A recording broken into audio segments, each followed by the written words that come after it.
부동산 PF 사업장 부실 우려에 금융당국이 위기가 확산되지 않도록 PF 구조 조정을 미루지 말라며 업계 1위 저축은행마저 10년 만에 적자를 냈습니다. 이 분위기가 심상치 않습니다. 국내 10대 저축은행의 부동산 PF 대출 연체.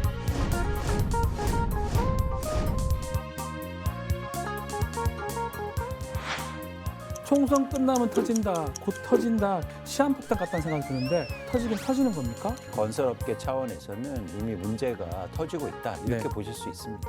나랑 무슨 상관이 있습니까? 실제로 저축은행이 부동산 PF의 대출 규모가 크니까 네. 문제가 생겨서 부실이 커지고 있는 거고요. 일단 예. 직접적인 부동산 PF는 134조 원 정도 되고요. 144조요? 그게 나랑 무슨 상관인데?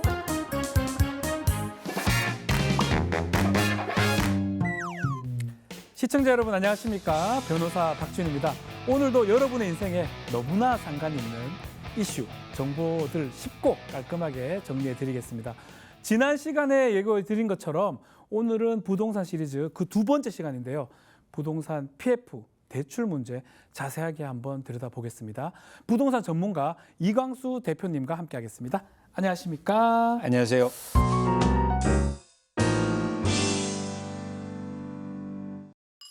자, 부동산 PF 요즘 정말 아슬아슬합니다.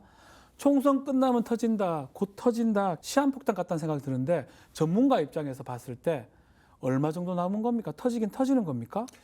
이미 조금씩 터지고 있고요. 그 신호는 어디에서 나타나냐면 네. 건설사들이나 시행사들이 지금 문을 닫고 있는 데들이 조금씩 증가하고 있어요. 예. 그리고 연체율도 증가하고 있고 예. 그래서 건설업계 차원에서는 이미 문제가 터지고 있다 이렇게 네. 보실 수 있습니다. 진짜로 폭탄처럼 한 번에 빵 터지면요.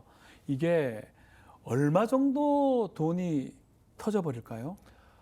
전체 규모가 일단 예. 직접적인 부동산 PF는 134조 원 정도 되고요. 144조요? 그리고 그림자 금융이라고 그래서 예. 일종의 핵심적인 대출 말고 네. 더 퍼져 있는 그런 부동산 PF가 있잖아요. 네. 이것까지 합치면 거의 230조 원 정도 됩니다. 그러니까 규모가 상당하고 예. 이 중에서 부실이라고 판단되는 게 한 30% 정도로 판단하고 있거든요. 예. 그렇게 되면 한 50조에서 60조 원이 어쨌든 부실 가능성이 있다 이렇게 판단하는 거죠. 이게 지금 억 단위가 아닙니다. 조 단위, 수십조, 수백조가 될 수 있는 조 단위이기 때문에 어마무시한 상황인데 지금 우리나라 부동산 PF 어떤 상황인지 먼저 정리부터 해보겠습니다. 강현준 기자 좀 나와주십시오. 호황에는 이윤을 낳고 불황에는 위기를 만드는 한국형 부동산 PF. 언제 끝날지 모르는 부동산 침체와 고금리, 건설 원가 상승으로 PF 부실 위험이 커지며 대한민국 부동산 PF에 적신호가 켜졌습니다.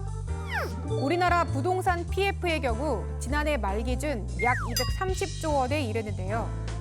그중 첫 삽조차 뜨지 못한 채 걸려있는 PF가 약 40조 원. 이로 인해 시장 경제 또한 불안정한 상태입니다. 이에 금융당국은 부동산 PF 정상화 방안을 발표했는데요.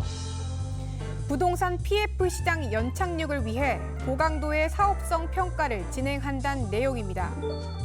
먼저 평가 등급을 기존 3단계에서 4단계로 세분화하고 정상 사업장의 경우 신규 자금을 공급, 부실 사업장의 경우 정리하는 방식으로 PF 사업장에 대한 구조 조정을 시작했습니다.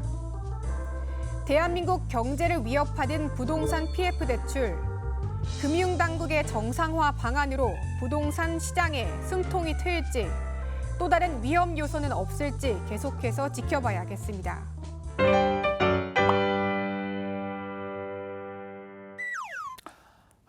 자, 그야말로 벼랑 끝에 내몰린 상황이 아닌가 생각이 드는데요.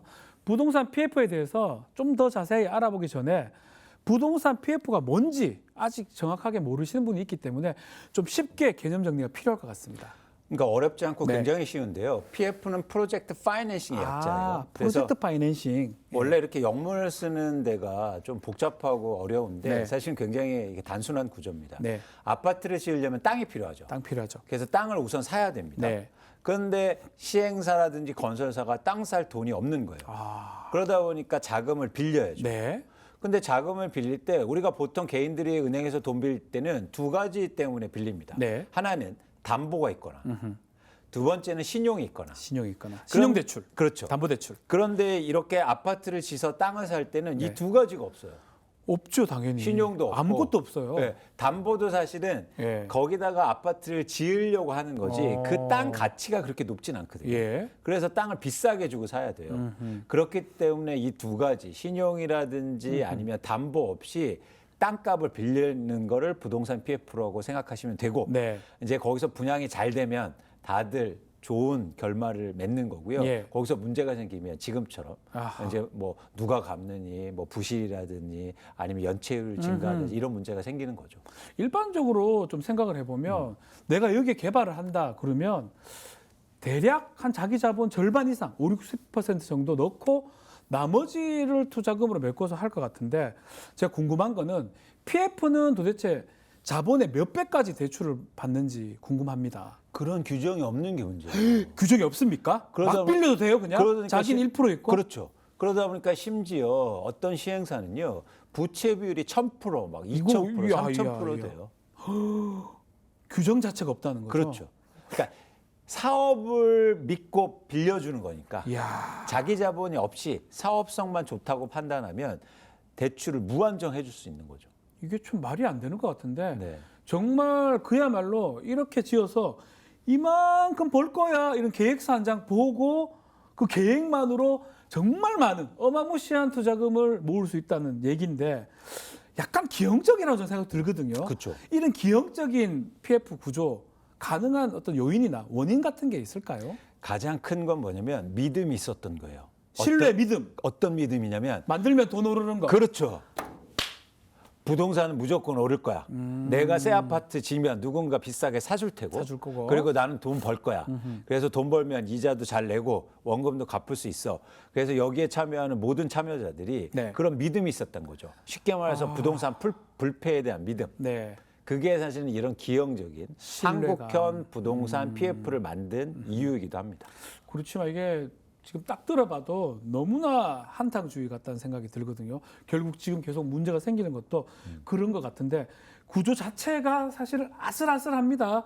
저 법을 공부한 저 입장에 봤을 때 담보도 없고 신용도 없고 아무것도 없는데 그냥 이렇게 지어서 이만큼 벌 거다 이것만 믿고 돈을 지금 빌려주는 그런 상황인데 프로젝트에 뭔가 변수가 생기면 리스크가 너무 큰 거 아닙니까? 그렇죠. 근데 그동안 되게 중요했던 건 뭐냐면 예. 말씀드린 것처럼 만들면 누군가 사줄 거야라는 믿음이 있었는데요.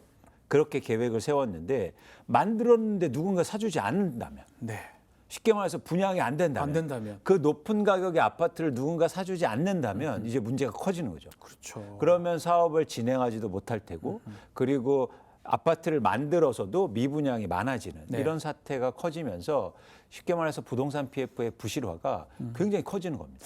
지금 우리나라의 부동산 PF 위기를 초래한 가장 큰 원인 뭐라고 봐야 됩니까? 두 가지로 보고 두 가지요? 있는데요. 첫 예. 번째는 뭐냐면 땅을 너무 비싸게 샀어요. 대출 받아서. 땅값을 비싸게 줬다. 그러다 보니까 두 번째하고 연관되는데 네. 그 높은 땅값에서 짓는 아파트가 분양가가 그럼 비쌀 거 아닙니까? 네. 그 비싼 가격을 감당해낼 만한 수요자가 없는 거예요. 아, 이것도 수요 공급이네요. 결국 그렇죠. 살 사람이 없네요. 그렇습니다. 그러니까 그동안 한국 경제나 부동산을 이끌어왔던 생각은 뭐였냐면 네. 공급은 스스로 수요를 창출한다는 생각을 강하게 했어요. 만들면 팔릴 거야. 무조건 팔릴 거야. 그런데 이제 앞으로 다가올 시대와 시장은 뭐냐면 수요가 더 중요한 시장이라는 거예요. 네. 누가 사줄 거냐. 아하. 그런 관점에서는 이제 변화가 감지되는 거고요. 그렇기 때문에 문제가 커지는 겁니다. 땅을 엄청나게 비싸게 사서 높은 가격에 분양하면 예. 누가 그걸 살 수 있겠습니까? 아하. 여기서 잠깐! 심상치 않은 부동산 프로젝트 파이낸싱. 위기에 몰린 원인은 무엇일까요? 그동안 우리나라 부동산 시장은 공급은 스스로 수요를 창출한다. 즉 짓기만 하면 팔린다는 믿음이 있었지만 비싼 땅값과 코로나 이후 노동과 자재 비용이 상승하면서 건설 비용이 증가하게 되고 그로 인해 분양가도 덩달아 높아졌습니다. 높은 분양가를 감당할 수 없는 사람들이 많아지면서 수요가 하락하게 되고 결국 미분양 사태에 이르게 되죠. 만들면 팔리는 시대는 이제 끝! 앞으로는 누가 살 것인지 수요가 더 중요해졌습니다. 자, 이미 PF 부실이 지금 터진 곳들이 있습니다. 뭐 많은 분들 알겠지만 레고랜드 사태도 있었고요. 태형건설, SBS 관련 태형건설이죠. 워크아웃도 됐고 지금 이런 비슷한 사례들이 계속적으로 지금 얼마나 나타나고 있습니까? 일단 여러분들이 보시기에 이런 대형 회사나 네. 이런 문제가 좀 잠잠하다고 그래서 PF 문제 해결됐는데 이렇게 보실 수도 있는데 네. 그렇지 않고요. 지금은 이제 소형 건설사나 소형 시행사들이 네. 굉장히 많이 문을 닫고 있는 그런 상황입니다. 네. 그래서 올해 상반기에만 해도 건설사가 전국적으로 뭐 40~50개가 문을 닫은 상황이고요. 예. 그런데 이런 문제가 조금씩 커질 수 있다는 거죠. 그런데 가시적으로 이런 문제가 크게 보이지 않는 이유는 네. 일단 정부가 계속 부동산 PF 만기 연장이라든가 이 문제 해결을 위해서 조금 이 사업 화를 지연시키고 있는 것도 좀 그런 여러분들이 가시적으로 부동산 PF 괜찮네 이렇게 생각하시는 또 다른 원인이기도 합니다. 정부가 그것을 막고 있다는 것도 그렇게 이해하면 되는 그렇습니다. 겁니까? 아직까지는. 아직까지는 뭐 막는 게 맞는 것 같아요.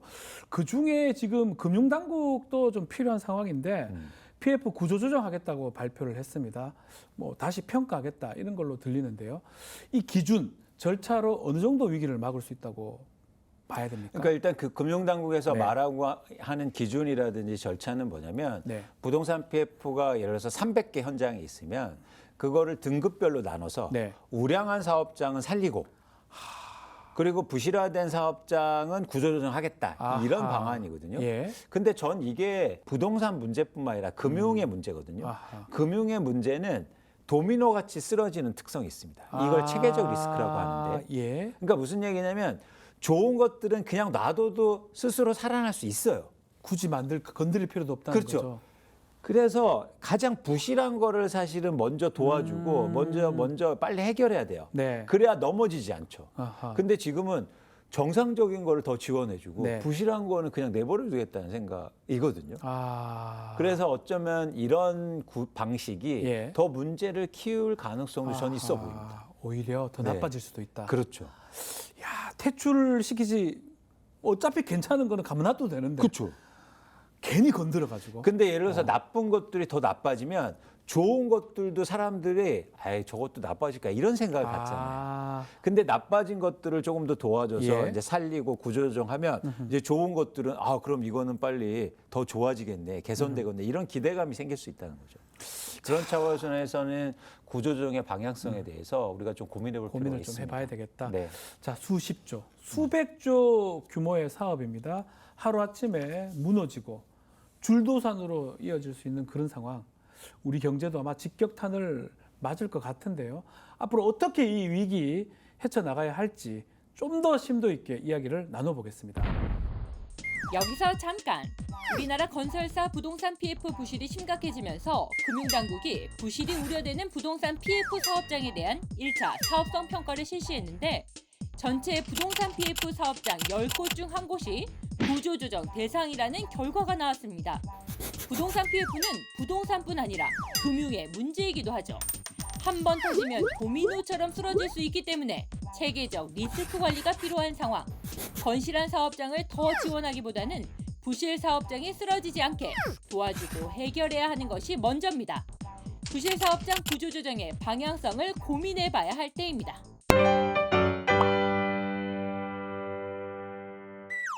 무섭긴 한데요. 이강수 대표가 예상하는 우리 부동산 PF 사태의 최악의 시나리오는 뭡니까? 부동산 PF의 전체 규모가 200조 원 200조, 정도 되는데요. 말씀하셨습니다. 그 중에서 200조. 30% 정도가 60, 부실화되고 70조. 예. 그렇게 되면 어떻게 되냐면 금융회사들이 문제가 생겨요.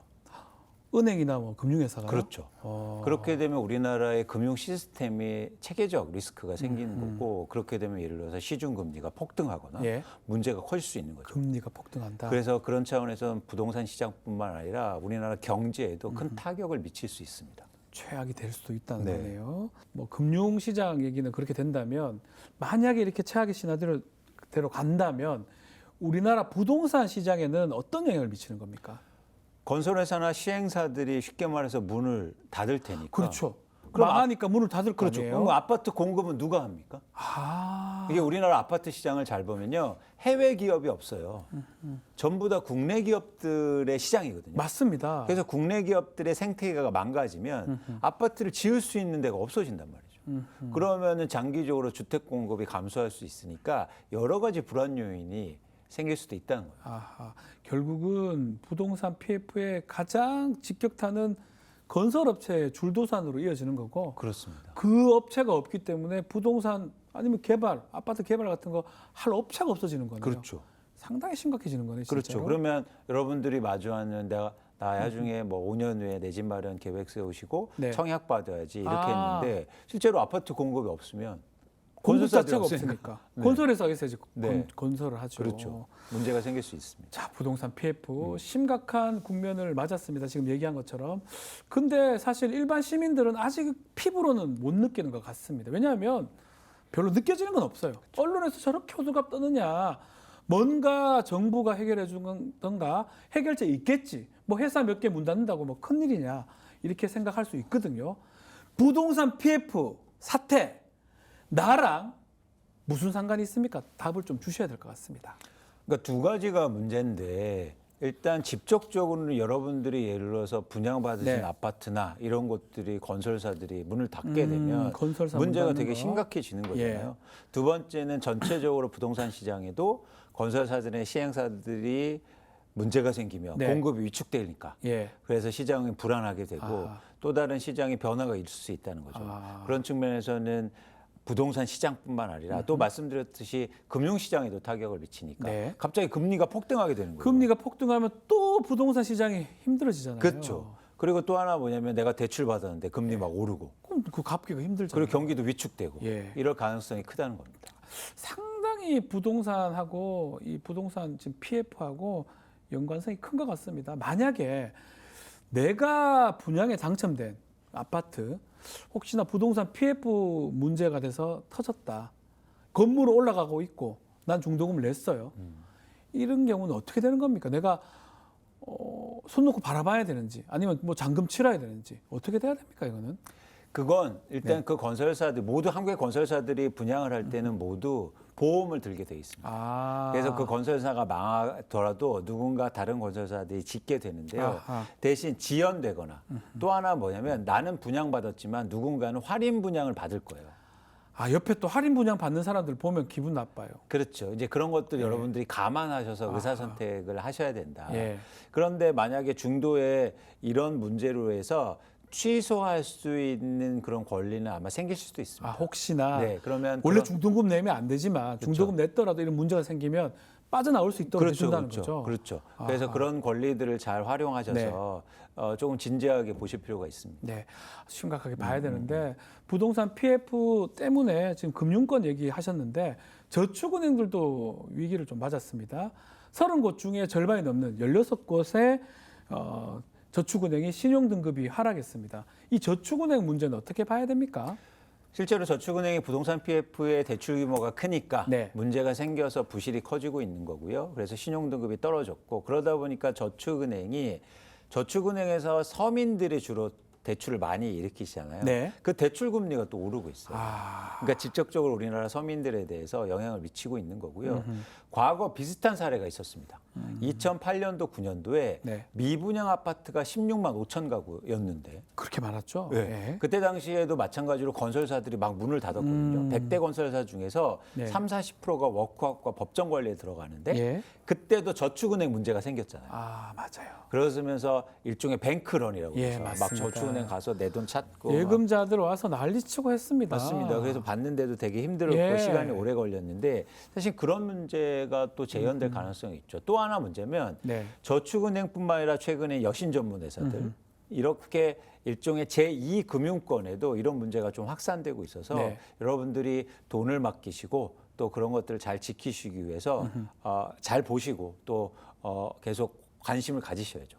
지금 우리가 오늘 대화 나누면서 또 이야기 나누면서 가장 의문이 생기는 부분이 왜 지금 우리나라 선분양을 하느냐 이 부분이거든요. 부동산 PF를 좀 가능하게 하는 이유 중에 하나가 선분양이 가능하기 때문에 가능한 그렇죠. 게 아닌가. 구조적 문제로 봐야 되는 거 아닙니까? 그렇습니다. 가장 원천적인 문제죠. 왜냐하면 물건이 만들어지지 않는데 미리 돈을 내고 그러니까요. 사는 거는 흔치 않습니다. 예전에는 그걸 오를 거가 확실하고 살 사람이 있을 게 확실한 거 상황이었지만 지금은 그렇지 않을 수도 있다는 거잖아요. 그렇죠. 그런 차원에서는 이 선분양 제도에 대해서 좀 고민을 해봐야 되는데 네. 그렇다고 해서 후분양을 할 수 있느냐? 그게 불가능해요. 아. 후분양을 하려면 아까 말씀드린 것처럼 땅을 살 수 있는 돈이 있거나 돈이 그만큼 없죠. 건물을 지을 수 있는 돈이 있거나 아. 없기 때문에 건설사나 시행사들이 후분양을 못 하는 거예요. 그렇다고 해서 금융기관에서 또 돈을 빌렸어야 되는데 네. 그러기엔 부담이 또 큰 거고. 네. 그러니까 이게 현실적으로는 선분양 제도가 후분양으로 전면적으로 개선되기는 좀 어렵지 않느냐 보고 있습니다. 자, 당장 눈앞에 놓인 부동산 PF 대출 부실 문제. 정말 급한 불들을 좀 끌 수 있는 방안이 있을까요? 전 구조조정 속도를 좀 빨리 내야 된다고 봐요. 아. 특히 부실 정도가 크고 예. 사업성이 현저히 떨어지는 사업장을 먼저 양호한 거는 그냥 일단 내버려 두고 그래서 이런 것들의 구조조정을 시키는데 꼭 아셔야 될 게 뭐냐면 부동산은 사용 가치가 있습니다. 사용 가치. 예. 그렇기 때문에 쉽게 말해서 땅을 싸게 팔면요. 예. 그럼 누군가 땅을 싸게 살 테고 그러면 누군가 아파트를 싸게 지을 거잖아요. 싸게 짓고 또 팔고 싸게 분양해요. 그럼 사람이 생길 거고. 그러면은 분양이나 수요자들도 이제 아파트 분양 가격이 싸지니까 아, 나 이제 분양 받아야지. 네. 아파트 사야지. 청약 받아야지. 이런 수요가 또 증가할 수 있다는 거죠. 선순환이네요. 그래서 구조조정의 속도를 빨리 내는 게 이런 선순환 구조를 만들 수 있는 굉장히 중요한 그런 출발점입니다. 자, 지금 부동산 PF 위기를 완벽하게 막을 수는 없을 것 같습니다. 지금 말한 것처럼 구조조정을 해서 이게 연착륙이라고 하죠. 최소한의 충격으로 막 조심스럽게 내려올 수 있는 방법, 뭐 정부 또 금융당국이 그 대안을 좀 찾아야 될 것 같습니다. 그래서 모두가 큰 피해가 없기를 바래 봅니다. 오늘의 주제 부동산 PF 총정리. 부동산 PF 부실로 건설사들이 위태로워지면서 부동산 시장과 금융에도 큰 타격이 예상되는 상황. 시장이 불안해지면 금리 인상과 경기 위축으로 이어져 우리 생활에도 직접적인 영향을 끼칠 수 있습니다. 부실 위기론이 반복되는 부동산 PF의 연착륙을 위해서는 구조조정이 시급합니다. 부실 우려 평가를 받은 13조 5천억 원 규모의 부동산 PF 사업장을 경공매에 붙일 예정이라고 하는데요. 경공매에 붙여진 매물 가격이 50~60% 선으로 떨어지면 사업성이 개선되는 만큼 관심을 보이는 수요자들이 있을 것이라는 전망. 싸게 사서 싸게 짓고 싸게 분양해서 수요가 올라가는 선순환 구조를 만들어야 합니다. 지금까지 도미노처럼 이어질 수도 있는 부동산 PF 부실 문제에 대해서 이야기를 나눠봤습니다. 마지막으로 부동산 시장에 관심 있는 많은 시청자분들이 있습니다. 이런 이슈 주목해라. 조언을 좀 해주십시오. 하반기에 가장 큰 이슈는 네. 부동산 PF 관련해서 미분양 아파트예요. 아, 그거 사러 가라. 아니 그것도 중요하지만 예. 미분양 아파트가 증가하는 속도에 따라서 아, 그거 봐야 되군요. 미분양 아파트가 많이 증가하면 예. 부동산 PF의 부실화가 더 가속화될 가능성이 있거든요. 예. 근데 변호사님 말씀하신 것처럼 미분양 아파트를 잘 보고 내 집 마련의 기회로 삼으시는 것도 중요해요. 그것도 방법이네요. 근데 무작정 싸게 해준다고 사는 게 보다도 뭐 입지라든가 위치라든가 그리고 지금 시장 상황 여러 가지를 고려하셔서 네. 미분양 아파트를 내 집 마련 기회로 삼으시는 것도 괜찮다. 그런 말씀을 꼭 드리고 싶습니다. 알겠습니다. 이강수 대표님 오늘 함께해 주셔서 너무 감사합니다. 고맙습니다. 자, 저는 다음 시간에 또 여러분에게 진짜 필요한 정보, 또 가치 있는 정보를 주고 찾아오겠습니다. 다음 시간에 만나겠습니다. 감사합니다.